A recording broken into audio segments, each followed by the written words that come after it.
Araw mga coin collector, marami pa rin po sa atin ang hindi nakakaalam tungkol po dito sa 10 peso commemorative coin na ito.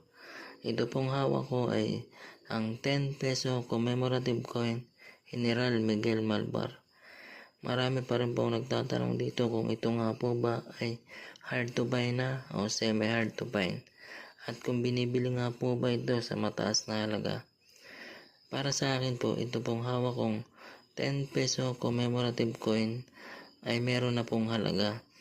Ngunit ito po ang halaga nito ay hindi pa po talaga sobrang taas.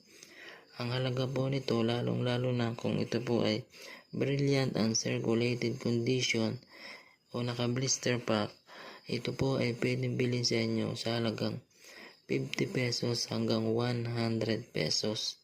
Dahil po sa medyo marami pa po ang nagsisirculate nito sa ating